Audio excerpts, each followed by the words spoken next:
I thought it'd be Canadian music, but it's not. Rogers throws the curveball on us. Speaking of a guy with a mean curveball, as we welcome you back to the Patrick Netherton Show right here on 1130 The Tiger, we welcome in fifth-round draft pick of the Pittsburgh Pirates, the lead starter for the Northwestern State Demons in this very bizarre shortened baseball season. He is Logan Hofmann. And obviously the reason we talk about Canadian music is he is Canadian and made a slow journey south to from Canada to Kansas and then all the way down to Natchitoches, where he was pretty dominant, pretty filthy down at NSU. Logan, man, how are you? How are things? How's the family? Everybody doing okay up there? Yeah, I'm doing great. I mean, it's been a pretty crazy 24 hours, I guess, and everybody's doing good up here, and everything's going well. That's beautiful. You're back in Canada, correct? Yeah, I am. Yeah. All right. So, walk us through this. That's always the number one question we give to any guy who gets drafted. What happened? The phone call. Tell us about the experience. Okay. So I guess probably like 2 or 3 picks before the Pirates in the fifth round, I guess my advisor called me and he's like, the Pirates are going to pick you here. And I was like, okay, I mean, that's awesome to hear. And I didn't really, I mean, obviously it's coming from a pretty good source, but I didn't really believe it until I saw it on my TV. So until I saw it on my TV, I was like, oh, no chances here. I'm waiting until I see my name. And that's kind of how I found out. And then they called me after, and it was pretty awesome. What's the conversation like when who do you talk to? Who calls you?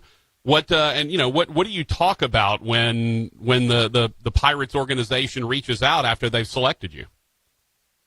Yeah, so the area scout just called me after they drafted me. He's the guy who saw me at NSU, obviously. He called me and he's like, "Yeah, I mean, we took you and we really liked what we saw throughout the year, and can't wait to get started with you in the organization."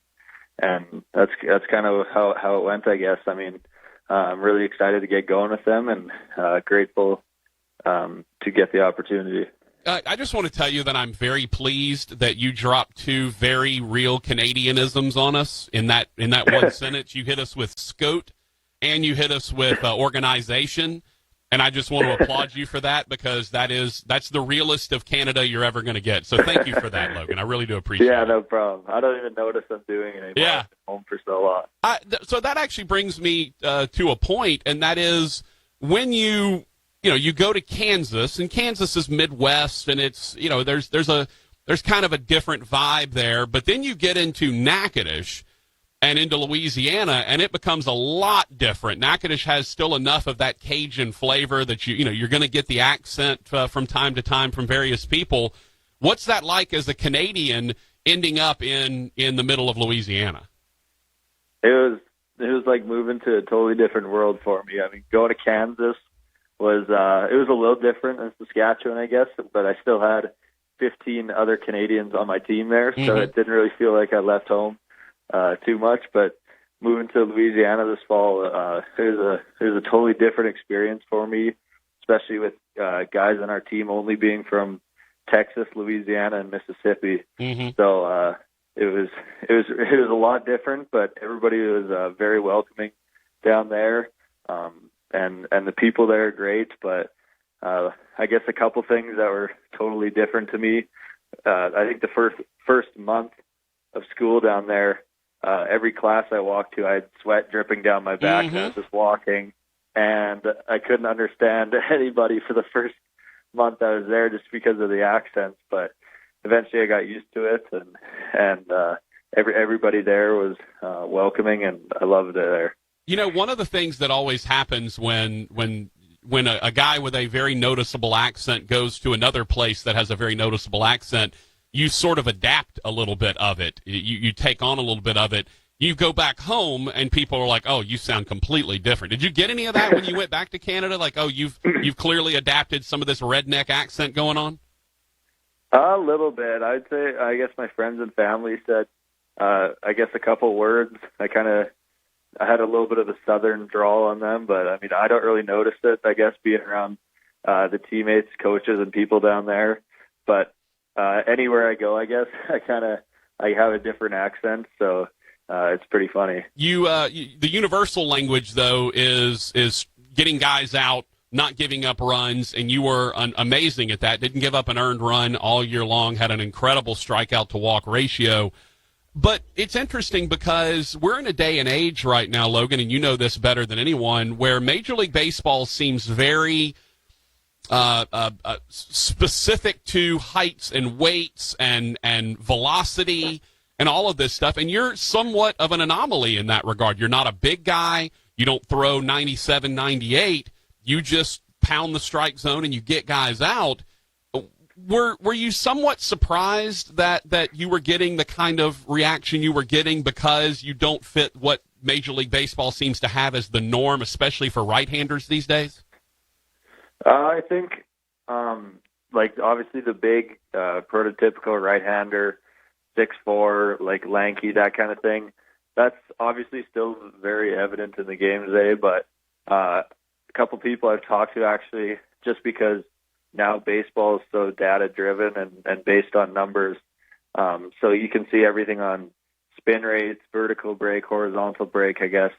Now they're kind of trending towards they don't really care how big you are as long as your numbers are good in that regard, and I guess if you get outs on the field. But still, I guess being bigger does have its advantages. If you're not that big, you can grow into your body, that kind of thing. But no, I mean, being a shorter pitcher, I know I'm a lot different than most pitchers, and I have to go about it in a different way. Mentally, because look, there's guys that are locked in. I always go back to Greg Maddux, right? Greg Maddux would be a huge anomaly in today's baseball because he was not a big guy. He was slight. He barely broke 90 with a fastball, but he would put it exactly where he wanted to put it every single time. How do you develop that repetition, that ability to repeat your delivery the same way every time, your ability to put a pitch where you want to? Because some guys have it and some guys don't. Some guys are still wild even after years and years of practice. How were you able to develop that sort of consistency? I think watching a lot of video on guys that I can compare myself to that either are in the big leagues, minor leagues, that kind of thing. Just see how they can get the most out of their body, but also stay in control within their delivery. So that's kind of how I am, I guess. I don't want to be totally out of control because obviously I'm going to have no idea where the ball is going. Mm-hmm. So I just try and stay smooth with everything, and good things will happen. Who do you emulate? Who do you look at when you're watching video? One guy I watch a lot of video on. He doesn't play in the MLB anymore. Is Roy Oswalt. Mm-hmm. He wasn't the biggest pitcher, but I guess there's a couple areas where I can see him kind of the same as him. By the way, he's a former Astro, and my producer is a Houston guy, so he's wearing his Astros shirt right now too. So you made a friend in Rogers Hampton. Also, have you ever heard Roy Oswalt speak? Honestly, no, I haven't. Okay. I'm just telling you. You think you know an accent? I'm telling you, Go listen to Roy Oswalt. That guy has the thickest Texas twang you've ever heard in your entire life. Just go watch a couple of videos of that guy doing interviews. You'll be blown away. We're talking to Logan Hofmann. I'll have to check it out. We're talking to Logan Hofmann, former Northwestern State Demon Friday night guy and fifth-round draft pick of the Pittsburgh Pirates. All right, so, obviously there's a lot in flux right now with MLB still going back and forth. Not sure if there's even going to be a season right now. There's all kind of minor leaguers that are, being let go, and there's just so much that's not known. Has the team talked to you at all about what you might be able to do in terms of a schedule and when you might be able to get started? I think it's still too soon to tell, I guess, what's going on. The plans moving forward with me, I guess. So we'll probably get that figured out here in the upcoming, I don't know, I guess days or weeks. So I'm not too sure what's going to happen yet, but I just can't wait to get back on the mound and finally face some hitters again. Yeah. What do you do? How do you work out alone? What do you do when you're back at home to keep yourself ready to go? I'm just throwing every day. I throw bullpens once or twice a week. I live a 2-minute walk away from the field in my hometown, so it's pretty easy to get my throwing and running and bullpens in there. And then workouts, just trying to stay in good shape as well. And if it wasn't a 2-minute walk, you could just ride your moose, right? That's what y'all do in Canada. No, not quite. Well, you know that it's funny you say it. My sister actually went to New York to be in a cheerleading performance for the Macy's Day Parade, and they asked her if she rode, if she got in a boat or rode or like had a pet alligator. So I mean, we all have our we all have our issues with where we come from. Oh yeah, for sure. Yeah. So I'm curious, when did you know that you had the opportunity to be dominant? Because you went the junior college ranks route out of Canada. You end up going to Cape Cod. You dominated the Cape Cod League. You were an MVP there. Obviously, you had a great season, in a shortened season for Northwestern State. But when did the light come on that, hey, this is something that I do and I do really well and can be dominant at? I think going to Colby it really had its benefits for me. I only had 2 offers out of high school, so I'm glad I got the opportunity to go there. And my freshman year had its ups and downs, I guess. And then summer after my freshman year, also same thing. I was pretty good, I guess. I wouldn't say dominant. And then it wasn't really until my halfway through towards the end of my sophomore year, actually, is when I thought, I guess this could be a career path for me, and I'm looking forward to the future. What did you learn from going from Canada to the junior college ranks? Where junior college baseball in America is fantastic. There are a lot of JUCO teams that would beat a lot of Division I teams out there. But what did you learn going from Canadian high school, JUCO in America, Cape Cod League, and then into the Division I ranks? Kind of what was the learning curve as you kept advancing? I think, there's good players everywhere. There's good hitters, pitchers, everything at any level.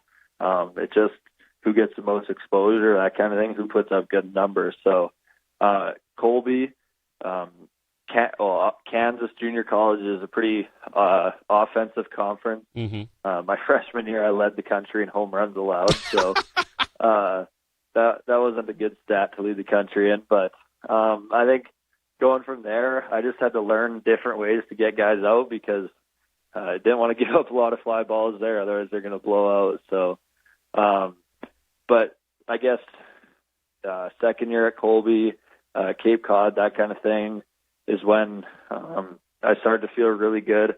My confidence went up, started having success against better hitters, and that led into my fall and spring at NSU.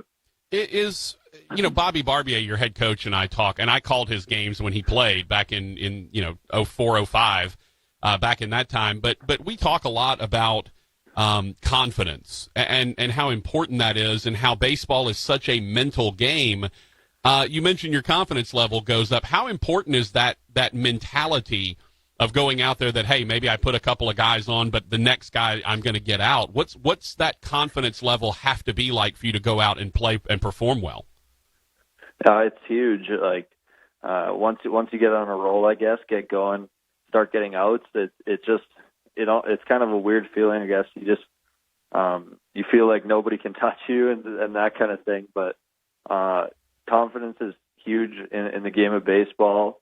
If you're down on yourself, you're not going to succeed. That's just how it is. So you got to believe in yourself, and good things can happen from there. Tell me about working and having Bobby Barba as your pitching coach, because in a very short period of time, he has developed some really incredible arms. Obviously, you came in a lot more polished than some, but he's put forth some really incredible arms in his time. As a young coach who wasn't a pitcher himself, what was it like talking the craft with Bobby Barba? Yeah, he was awesome. He really just brought my game up to that next level. We talked a lot about just going out there and using your stuff. Like, no matter what count it is, don't be afraid to throw any pitch in any count. Got to be confident in all your pitches. And we also worked on another big thing for me, I guess, this year was not just being able to throw my off speed for a strike, but being able to locate it, whether it's for a strike or as a chase pitch. So, no, he was a big part of my development this fall and this spring. And like I said, just help me get to that next level of being a really good pitcher. What do you know about Pittsburgh? Not a lot. I mean, I know you're not going to start in Pittsburgh, but you'll be there for a bit. You're gonna get to travel there a little bit. But have you done any research at all on Pittsburgh? No, I haven't yet. I'm gonna have to start looking at I guess what they have to offer and that. But no, I'm really excited. Great organization, so I'm glad I got the opportunity. Yeah, and by the way, Primanti Brothers. Look, I'm a fat guy, so I'm going to tell you about the food anywhere you go. Primanti Brothers has a beautiful sandwich. They put French fries on the sandwich, and it is amazing. So when you get a chance, when you get to Pittsburgh, go to Primanti Brothers and get you a sandwich. I promise you will not be disappointed. All right, I'll have to write that one down. All right, so what is the that kind of leads me. We talk a lot about food on my show. What's the difference in Canadian cuisine, what you're used to growing up in Saskatchewan, versus when you head to Louisiana, which has one of the most creative food scenes around? What was that sort of growing pain like as you had to develop and eat some different cuisine? I mean, it was something totally different for me again, but it was also a really cool experience as well. I got to try so many foods I never even thought people actually even ate. So no, it was pretty cool to see what Louisiana has to offer, and I'm definitely going to be a fan of Southern cooking for a while. Well, be careful though, because you're not the biggest dude in the world. You don't want to get too much Southern cooking. You'll end up being 5'10", 260, and no one wants that. Yeah, I'll have to balance it out, I guess. Hey, Logan, congratulations, man. Seriously. I'm very disappointed that I only got to call one of your starts in the shortened season. But I was looking forward to getting to see you through conference play and on into potentially another championship run for the Demons. But, man, your story's awesome. It's fantastic, and we're so proud that you got yourself drafted in the 5th round, and looking forward to following your career. Yeah, thanks again for everything you do, and I appreciate you having me on the show. You got it. Oh, Rogers is hitting us with the Lover Boy. There you go, Logan. Lover Boy. At least a Canadian band to end the show. How about that? There we go. That's awesome. Beautiful. Logan, congrats, man, and good luck. Yeah, thank you. All right, Logan Hofmann,